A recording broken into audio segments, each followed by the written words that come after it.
Picture this. You're living in what we might call the Bronze Age suburbs. It's 2,300 years before Christ, and life is good, really good. The River Clan has everything going for them. Fertile valleys that flood predictably each spring, herds of aurochs so thick you can hear them thundering from a day's walk away, and a chief named Tharn who's been keeping everyone fed and safe for 32 years running.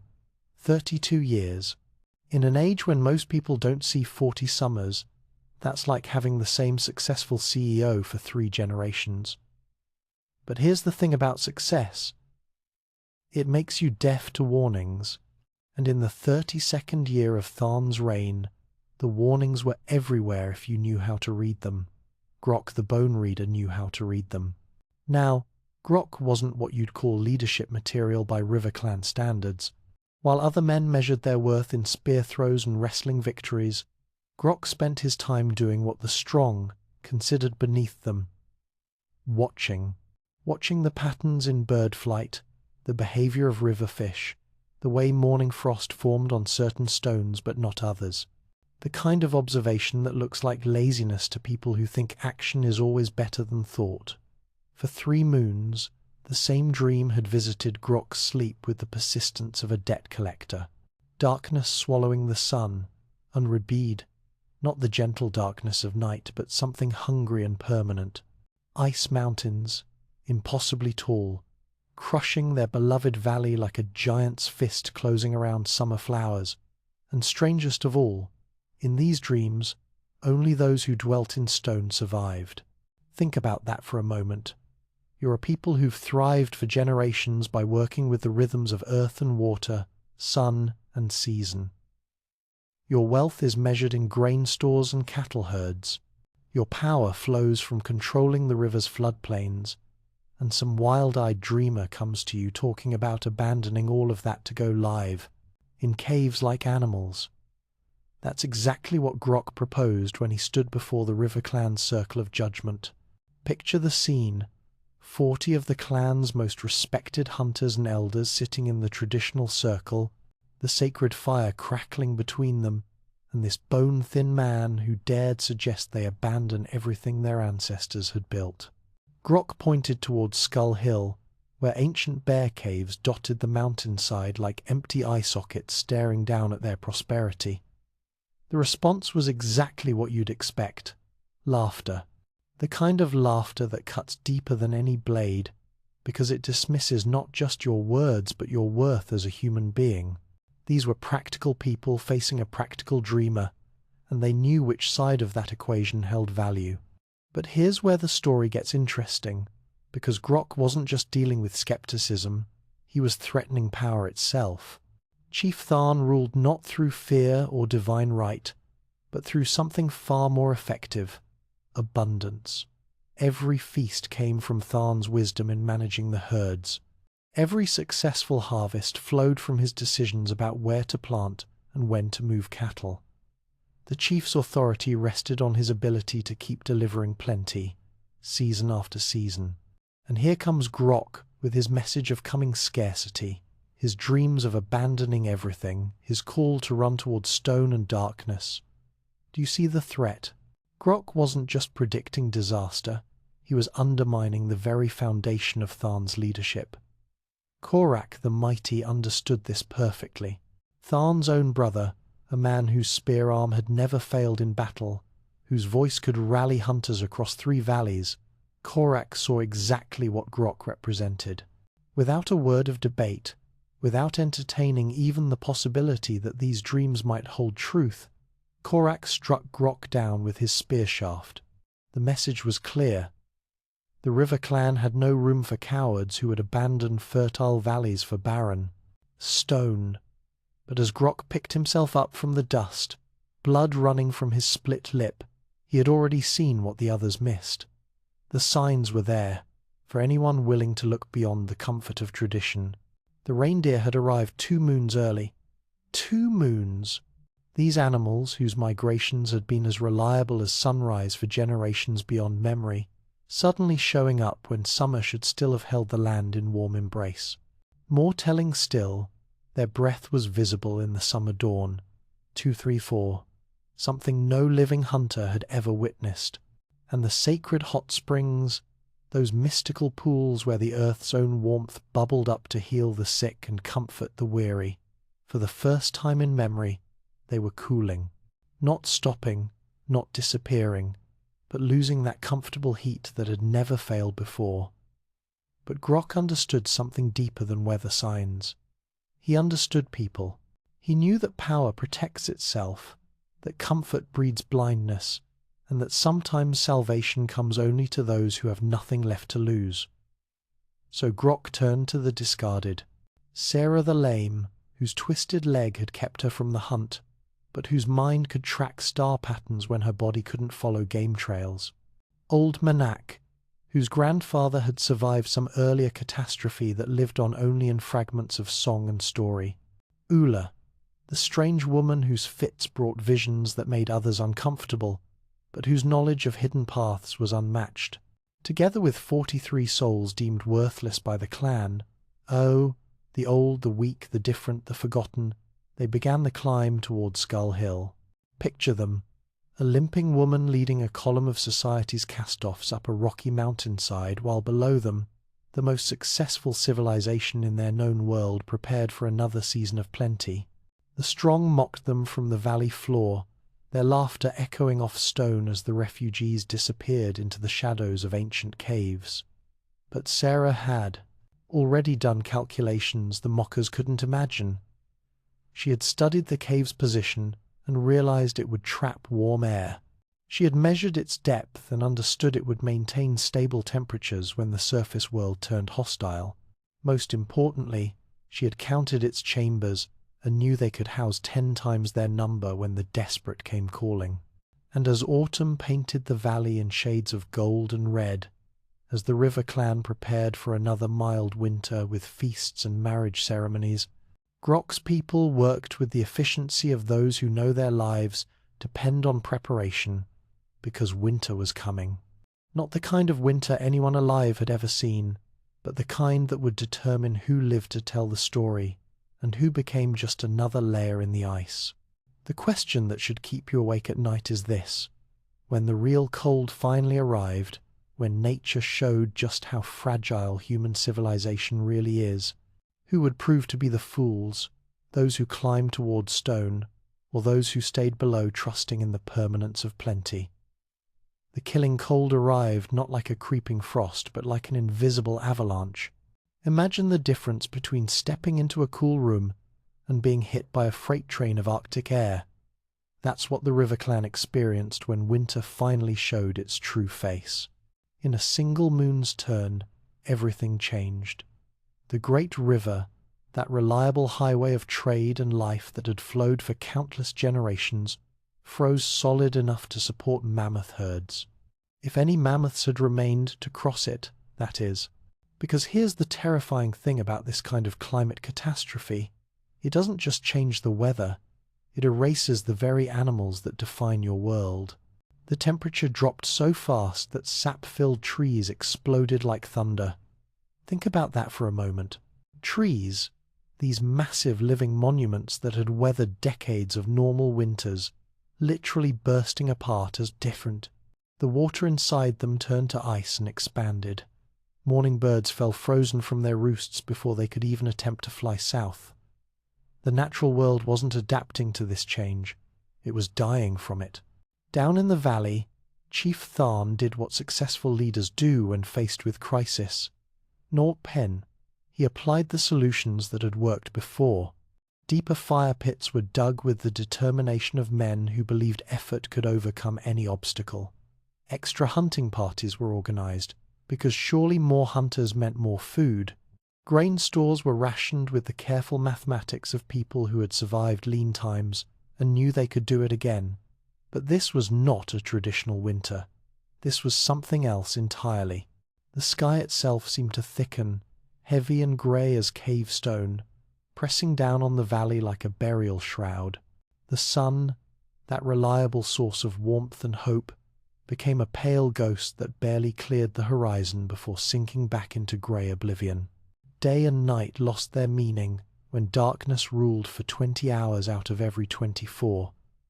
From his position on Skull Hill, Grok watched the first refugees begin their desperate climb. And here's what's fascinating. They weren't the weak ones he had expected. The first to break wasn't some struggling family or elderly couple. It was Tharn's own cousin, Dara the Master Potter, bringing her 3 children and something even more precious, the sacred knowledge of firekeeping that her family had guarded for generations. Picture Dara, this woman who had never known want, never questioned the clan's prosperity, climbing a frozen mountainside with children in tow. She spoke of horrors below that redefined what humans could endure.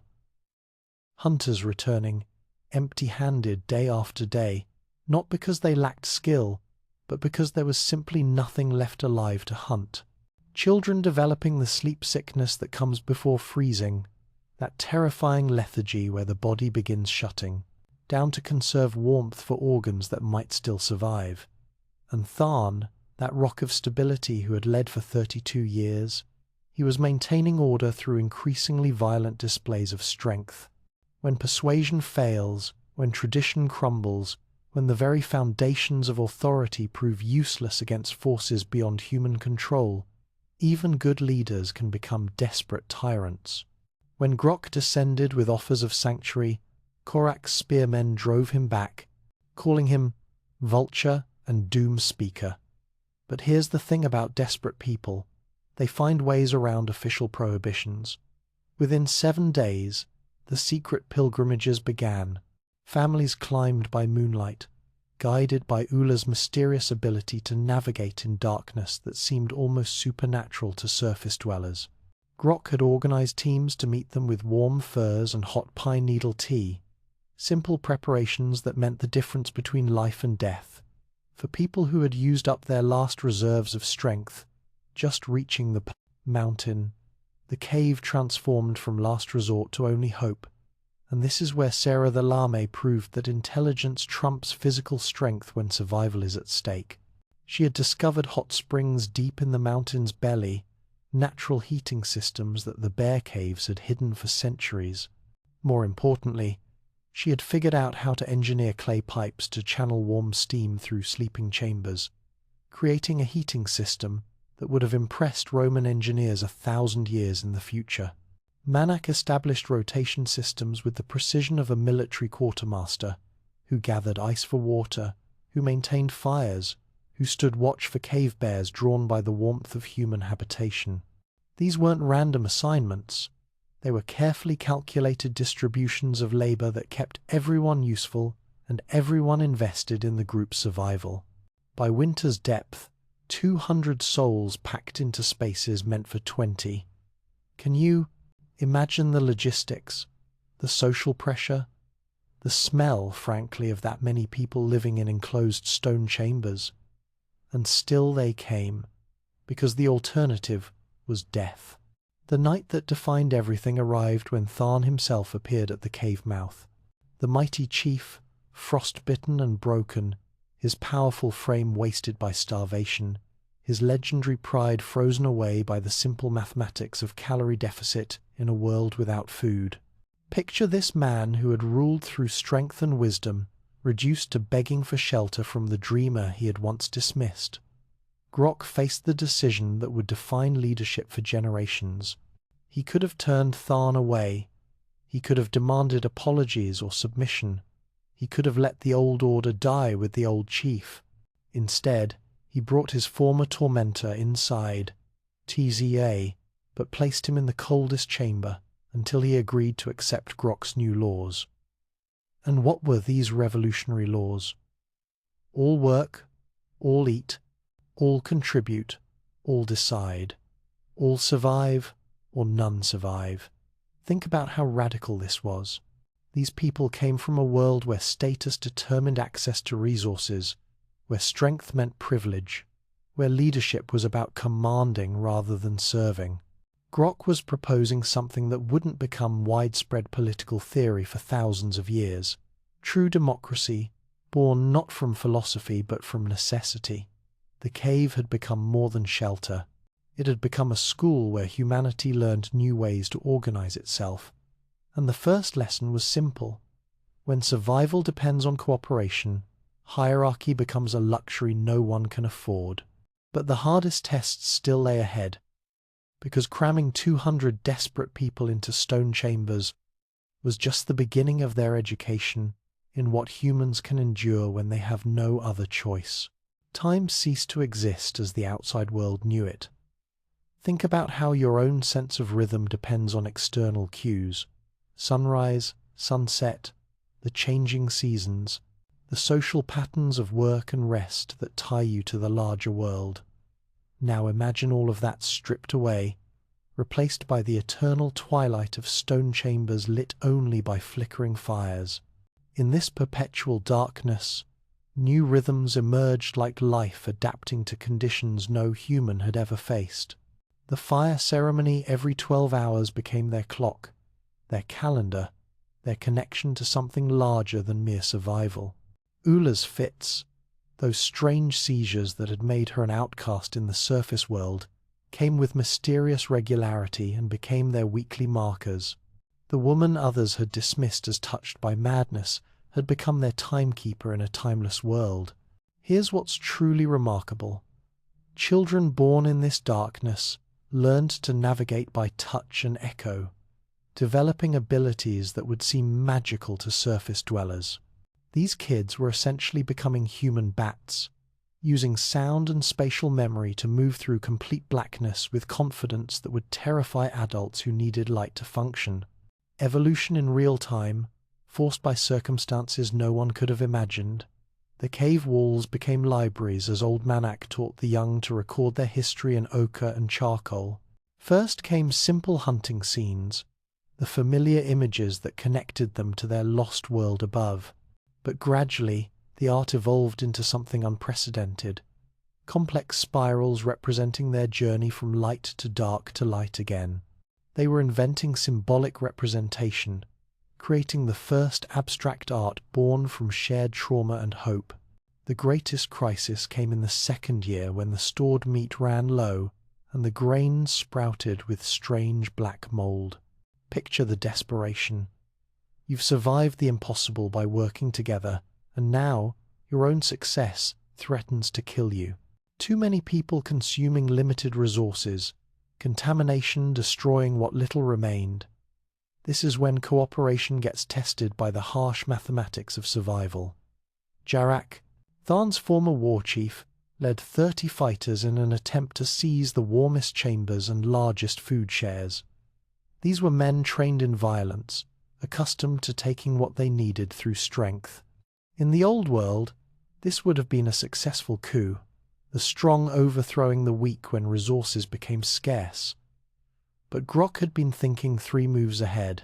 He had mixed the clan groups deliberately, placing former enemies in shared sleeping spaces, letting their children play together, intertwining their daily survival so completely that betrayal became self-destruction.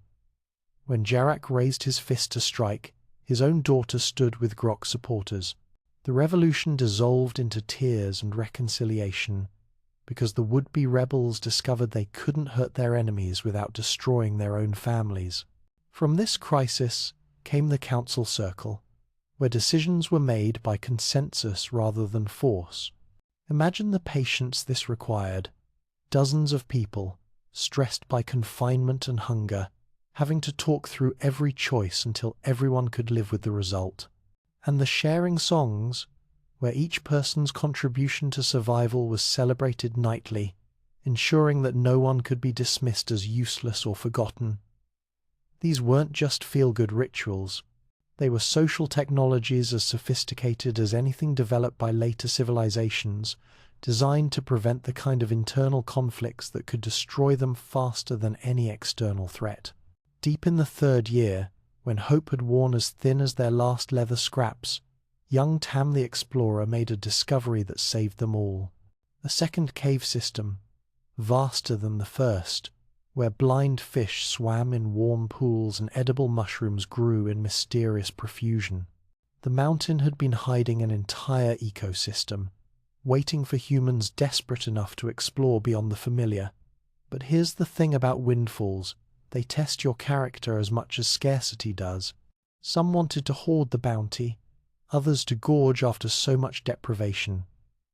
The natural human response to abundance after privation is excess, but excess could kill them as surely as starvation. Sarah, now Grok's closest advisor, instituted the portion prayers, A.N., gratitude rituals that made each meal sacred and sharing inevitable. Before anyone could eat, the community acknowledged where the food came from, what it meant for their survival, and why each person deserved their share. Simple ceremony, but it transformed consumption from desperate grabbing into mindful appreciation. The caves had become not just shelter but teacher, forcing cooperation through proximity, innovation through necessity, and wisdom through suffering. These people were developing social systems that wouldn't be seen again until humans had forgotten the ice and rebuilt civilization from scratch. They were accidentally inventing concepts that political philosophers would struggle to articulate thousands of years later: direct democracy, resource sharing, conflict resolution through consensus. But perhaps most importantly, they were proving that humans could change, not just adapt to new circumstances, but fundamentally alter how they related to each other and their environment. The strong could learn to value the weak. The privileged could accept equality. The individual could embrace the collective without losing their identity. 3 years in darkness, and they had emerged not as the same people who had climbed the mountain, but as something new. Something that might actually deserve to survive what was coming when the ice finally released its grip on the world above. Because the hardest test wasn't surviving in the caves. It was going to be surviving their return to the light, where all the old temptations would be waiting to tear apart everything they had learned about how humans could live together. Spring arrived like a forgotten dream. After 3 years of eternal twilight, after seasons marked only by the rhythms they had created for themselves, the first scout to venture outside returned snow-blind and babbling about the bright terror of sunlight on ice. Think about that. These people had become so adapted to darkness that sunlight was literally painful, a form of sensory overload that left grown hunters weeping and disoriented. When the people finally emerged, they found an alien world. The valley they had known, the fertile lowlands that had supported their civilization for generations, lay buried beneath glaciers 40 feet thick. 40 feet! That's a 4-story building of solid ice where once their ancestors had planted grain and grazed cattle. The landscape had been erased and rewritten by forces that made human ambition look like children's games. The great river had carved a new course entirely, exposing rich lowlands where ancient seas had retreated. The ice hadn't just destroyed, it had revealed new lands, new opportunities, new challenges that would reshape how humans related to their environment. But first, they had to grapple with what they had lost. Of the neighboring clans, the hill hunters who had scorned cooperation, the lake fishers who had trusted in the permanence of their resources, the forest gatherers who had believed the trees would always provide, no trace remained except frozen settlements entombed in ice. Entire civilizations had simply vanished, leaving behind only the archaeological evidence of lives that had ended in desperate struggle against impossible odds. Grok stood where Tharn's great lodge once dominated the valley, his hair white as winter, though he had seen only 35 summers. The stress of leadership, the weight of keeping 200 souls alive through the impossible, had aged him beyond his years. But the children who had never known sunlight looked to him with eyes that held cave wisdom, calling him Lightbringer and Stone Father, titles that would echo through generations. Here's what Grok understood that makes him remarkable. The greater challenge lay ahead, not surviving the ice, but preventing the old ways from reasserting themselves now that abundance beckoned again. Human nature doesn't change just because you've been through trauma together. Give people enough resources, enough time, enough comfort, and they'll start rebuilding the same hierarchies and conflicts that nearly destroyed them in the first place. So Grok established new laws based on cave learning. The Council of Equals, where even children could speak. Imagine the radical nature of this in a world where age and strength determined authority. The skill-sharing circles, where knowledge was traded freely instead of hoarded by specialists. These weren't just nice ideas. They were survival strategies designed to prevent the kind of rigid thinking that had left the River Clan unprepared for catastrophe. Most importantly, he created the Listener's Seat, APS, a place of honor for anyone who brought warnings, however unlikely they seemed. This was Grok's masterstroke, his understanding that civilizations die not from external threats, but from their inability to hear uncomfortable truths. The fool with wild dreams would never again be struck down and dismissed. Instead, they would be heard, honored, and taken seriously until proven wrong. Within 10 years, the Skull Hill settlement had grown into the region's dominant force, but not through warfare, through welcome. Survivors from distant lands found sanctuary and shared their own icetime innovations, new ways of preserving food, different techniques for working stone, alternative methods for organizing communities. The cave became a pilgrimage site where leaders came to learn what Grok called the governance of consensus and the economics of cooperation. Picture this: chieftains and war leaders traveling hundreds of miles to learn how to share power rather than hoard it, how to make decisions through discussion rather than dominance. The very ideas that would have seemed like weakness in the old world had become the foundation of strength in the new one. Grok lived to see grandchildren who knew him only from the teaching songs, which told how the Fool of the River Clan had saved humanity by listening to dreams. But here's the beautiful part. The story didn't end with Grok. It spread with each trading season, carried by merchants who swore they had walked the sacred caves and touched the paintings that showed the journey from mockery to salvation. The tale evolved as it traveled, gathering power and meaning with each retelling. Some versions claimed Grok could speak with animals, others that he had received visions directly from the spirits of the mountain. The truth was both simpler and more profound. He had learned to pay attention to what others ignored, and he had convinced desperate people to trust each other when trust seemed impossible. 2,000 years later, when the ice threatened again, the clans knew what to do. They didn't debate or dismiss or delay.